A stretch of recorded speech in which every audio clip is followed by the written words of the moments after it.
I want to tell you about a time when I was filled with anger, uncontrollable rage.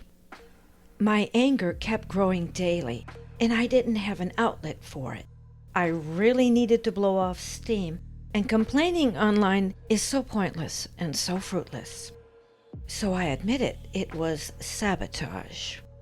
I have often found more interesting ways to make my point than whining online. And so I want to tell you about something I did.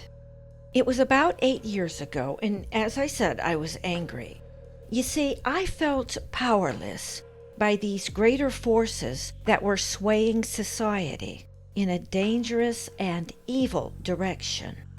But you know how momentum is. Once the virtue signalers get a hold of something, forget about it. So I found my country, the USA, and the world for that matter, doing things that infuriated me and that would infuriate any normal, decent person. I came to a boiling point, and believe me, you don't want to see me when I come to a boiling point. Something had to give. That's where this one weird idea comes in. You see, I was working in a lab in a hospital at the time when I began to just boil over. And the strangest idea possessed me, and it grew and grew in my mind. I decided to go through with it. We all wore white lab coats, and every morning when I got to work, I'd grab a fresh lab coat, and every evening I'd throw the lab coat into the hospital laundry bin. They were all pretty big, and most were like a one-size-fits-all kind of thing. So one night, I didn't throw the lab coat into the laundry. Instead, I brought it home with me. Oh, I can hear it now. Don't you know how many germs are on that? Don't you know how dangerous that is? Look, I have been through Germ City and back, okay? I wasn't worried. I really wasn't. I didn't bring the bloody ones home or anything, just the ones that were pretty clean. So, as I said, I brought that lab coat home. Now, I want to say that I had really reached my limit in anger. I was so pissed off I couldn't take it anymore. So, instead of writing a letter or making a phone call or shouting in the middle of the street, I decided to call upon the powers of the Knights Templar and send a clandestine message to the world. Admittedly, it was a small corner of the world.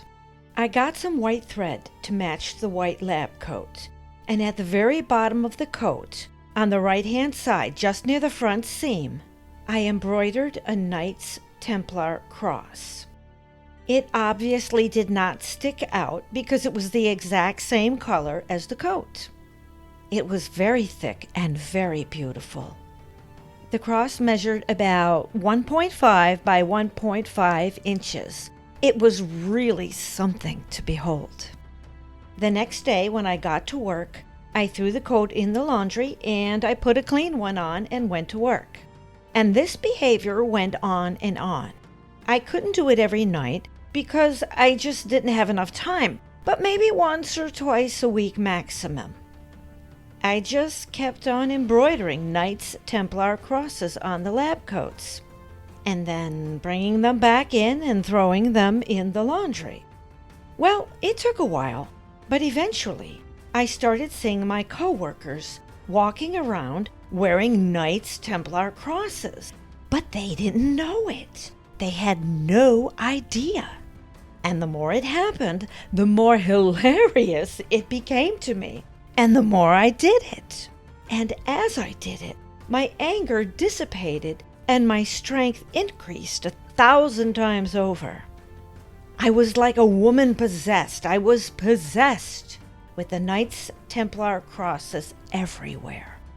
Now, I know some of my coworkers did not remotely agree with my view of the world or my take on politics.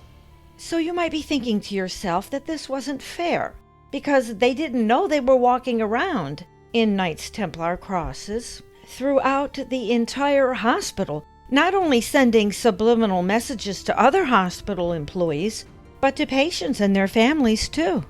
Welp, too bad. Look, I could have done a lot worse than that, a lot worse. I had reached my limit, I wasn't going to take it anymore, and something had to give. While most people might have just acted like a jerk to everyone else, my mind works in a much subtler yet longer-lasting way. You will share my opinion, and you will like it. Well, then came the day I had waited so long for. You know, we all have that one horrible coworker, that horrible person who can make everyone's life miserable. You must have had someone like that in your life. Well, ooh-hoo-hoo, there she was, little Miss Bitch, walking around in her Knights Templar cross, sporting an idea she would have abhorred. And she looked so good doing it. It was great fun. Really, really, it was. I refused to go on social media and act like an idiot, screaming and whining. Personally, I have always favored sabotage. It's true. That's probably because I'm female and I can't just slap someone upside the head or overpower someone. So over the years, I've come up with some real doozies. And this is just one example of the crazy stunts I have pulled over the years. Life's just too short to not stick it to the man every chance you get. Now, we can do this the easy way, or we can do this the hard way, sir. But we're gonna do it, and frankly, my dear, I don't give a damn. Well, it ended up working. It took a while, but it ended up working. The situation has finally righted itself to my satisfaction, although I am not yet at liberty to discuss it. Rest assured that the Knights Templar did not let me down. You know, I'm a great believer in symbolism, and the powers that shouldn't be, who run this world, are also great believers in symbolism. And one must fight fire with fire. The Knights Templar, also known as the Order of Solomon's Temple, were supposedly guarding the Holy Land during the Crusades. Supposedly. They started out very poor, but in very short order became quite powerful and extremely rich, and eventually they made enemies. Pope Clement V and King Philip IV of France conspired to have them all arrested, tortured, and then burnt at the stake.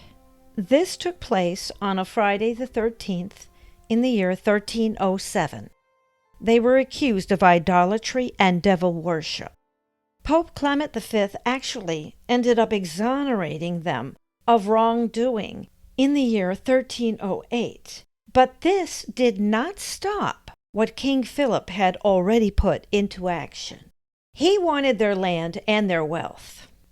Jacques de Molay, the Grand Master, retracted his confession of idolatry, which he had given under torture. He was held in prison until the year 1314, when he was sentenced to be burnt alive at the stake.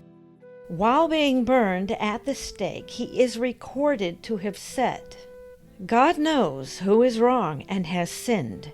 Soon a calamity will occur to those who have condemned us to death." And then he died. Interestingly, Pope Clement V died 1 month later, and King Philip IV of France had a hunting accident that very same year, and he also died. Justice, like nature, is red in tooth and claw. Not all of the Knights Templar were soldiers, but a good number were, and they were very brutal and greatly feared during the Middle Ages. The cross they wore was actually a red cross on a white background, and they wore it always without exception. It was a symbol of martyrdom, with dying in combat being considered a great honor. A great honor indeed.